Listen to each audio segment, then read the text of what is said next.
ইউটিউবে তো পিঠের ভিডিও অনেক ধরনের দেখেছেন, কিন্তু আজ অন্য রকম স্টাইলে পিঠে বানিয়ে আমি আপনাদের দেখাবো।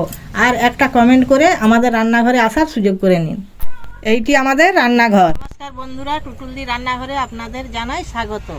আজ আমি নিত্য নতুন পুর দিয়ে আপনাদের পিঠে বানিয়ে দেখাবো। আপনারা পুরো ভিডিওটা দেখতে থাকুন। আজ আমার ছোটো যা আসছে, ছোটো যা আর আমি মিলে পিঠেটা বানাবো।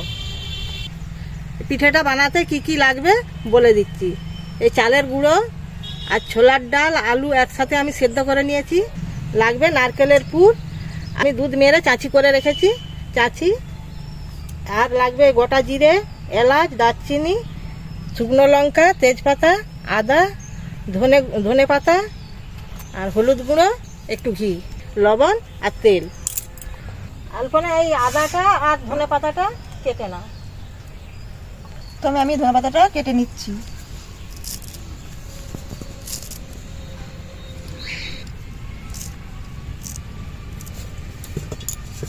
এরপরে এই আদাটা কেটে নিচ্ছি। ছিল আগে উনুনটা আমি ধরিয়ে নিচ্ছি।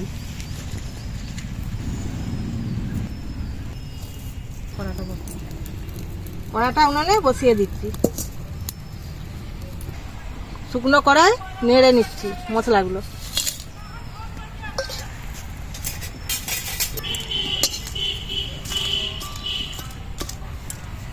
ভাজা হয়ে গেছে, তুলে নিচ্ছি।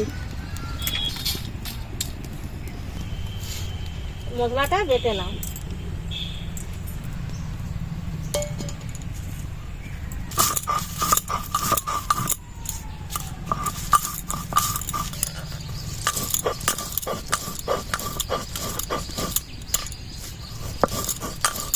মশলাটা বাটা হয়ে গেছে, এরপর আমি আদাটা বেটে নেব।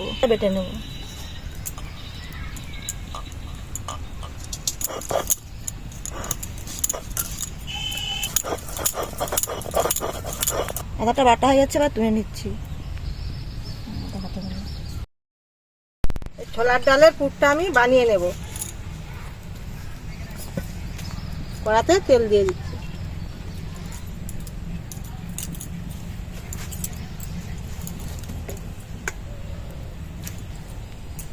আদাটা দিয়ে দিচ্ছি।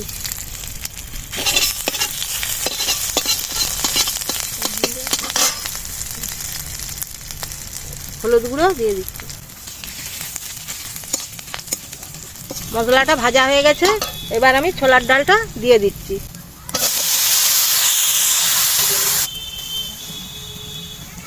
আলুগুলোকে এই খুন্তি করে টিপে নিচ্ছি। ছোলার ডালটা আমি সেদ্ধ করার সময় লবণ দিয়ে দিয়েছিলাম, এবার একটু আমি চিনি দিয়ে দিচ্ছি। পুরটা এই টাইট টাইট করে বানাতে হবে। ভেজে রাখা গুঁড়ো মশলাটা দিয়ে দিচ্ছি।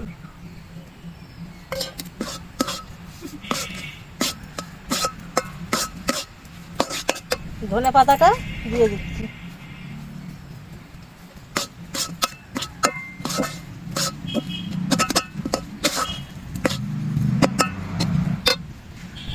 পুরটা আমার হয়ে গেছে, তুলে নিচ্ছি।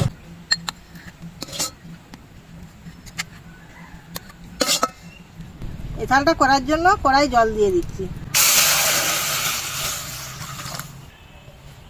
ফুটন্ত জলে এই থালটা আমি করব।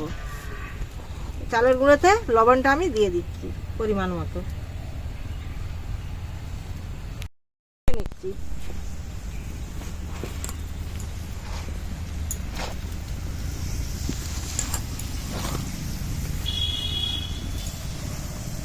এই চালের গুঁড়োটা সেদ্ধ চালের নিয়েছি আমি। জলটা ফুটে গেছে, এবার আমি চালের গুঁড়োটা দিয়ে দিচ্ছি।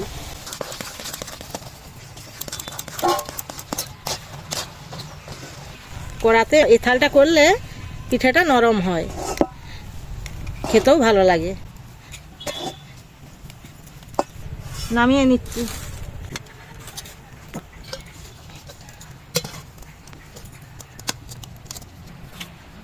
কুলোটায় ঢেলে এঁথেলটা করে নিচ্ছি। এটা যাতে না হাতে না জড়ায়, তার জন্য আমি ঘিটা একটু দিয়ে দিচ্ছি। ঘিটা মাখিয়ে আমি এঁথেলটা মাখিয়ে নেব।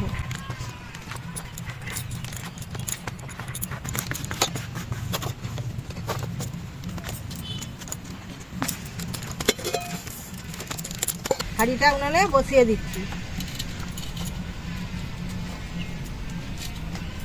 জল দিয়ে দিচ্ছি।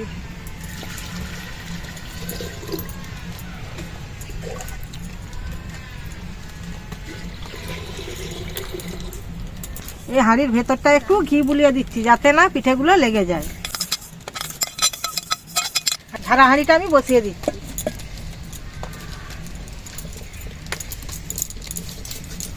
এঁথেলটা খুব সুন্দর মাখানো হয়েছে, এবার আমার হাতে একটু জড়ায়নি। এই এঁথেলটা আমি 4 ভাগ করে নিচ্ছি।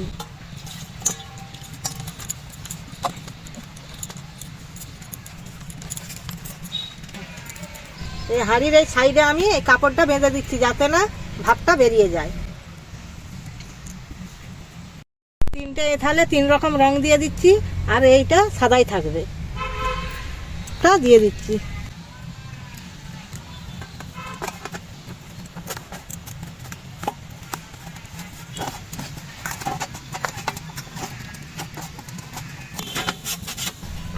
একটা আমার হয়ে গেছে কালার করা, আর একটা নিয়ে নিচ্ছি। এবার এই হলুদ কালারটা দিয়ে দিচ্ছি।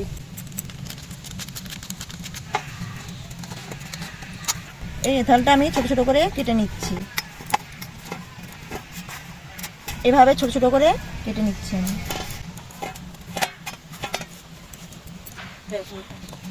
এটা আমার কালার করা হয়ে গেছে, রেখে দিচ্ছি। আরেকটা আমি নিয়ে নিচ্ছি, এটাও কালার করে নিচ্ছি। এই কমলা কালারটা আমি দিয়ে দিচ্ছি।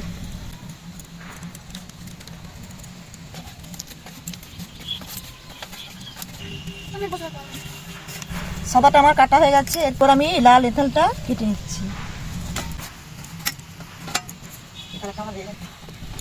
এটাও আমার মাখানো হয়ে গেছে, রেখে দিই। এগুলো কেটে এরপর আমি এগুলো কেটে নিচ্ছি। অর্পণ দাদা আমাকে আগের ভিডিওতে দেখতে ছিল, আমি চলে এসেছি। তোমরা সবাই কেমন আছো কমেন্ট করে জানাও। আমি জেঠিমাদের পিঠে বানানো দেখতে এসেছি। এই বাটি করে নেব, দিয়ে এর ভিতরে পুর দিয়ে দেবো।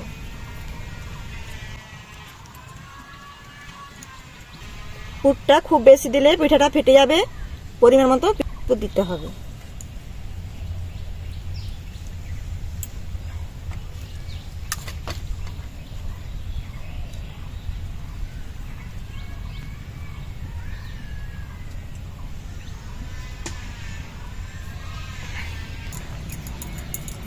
বিভিন্ন রকম স্টাইলের পিঠেগুলো বানিয়ে নেব।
বাটিটা যত পাতলা করা হবে তত পিঠাটা ফাঁপা হবে।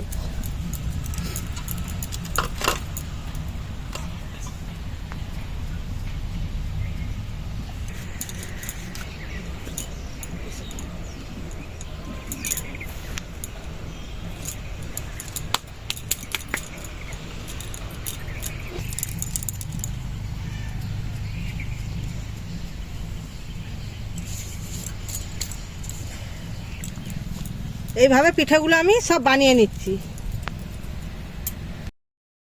পিঠেগুলো খুব সুন্দর লাগছে। জলটা ফুটে গেছে, এবার আমি পিঠেগুলো হাঁড়ির মধ্যে দিয়ে দিচ্ছি।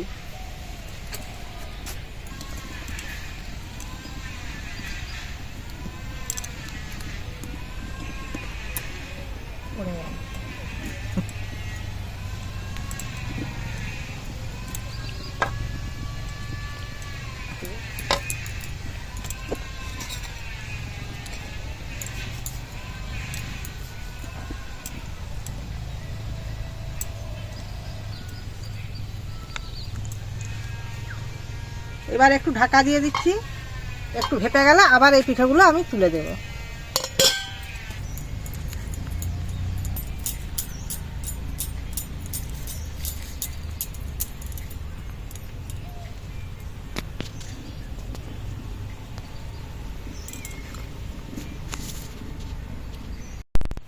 আবারও ঢাকা খুলে পিঠেগুলো দিয়ে দিচ্ছি।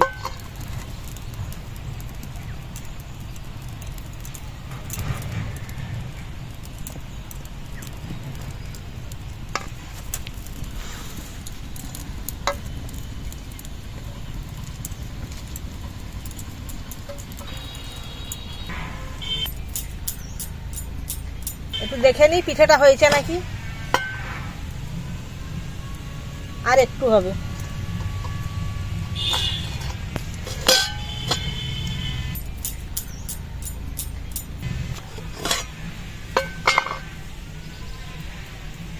পিঠেটা হয়ে গেছে, এবার নামিয়ে নেব।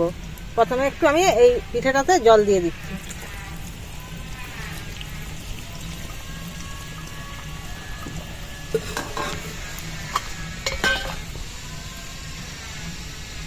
নামিয়ে নিচ্ছি।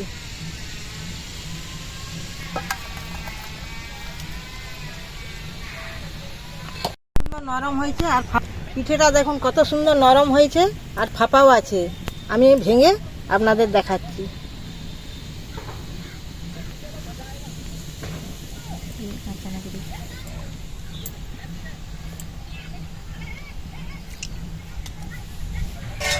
আজকে ভিডিওটা এই পর্যন্তই। আপনাদের কেমন লাগলো কমেন্ট করে জানাবেন।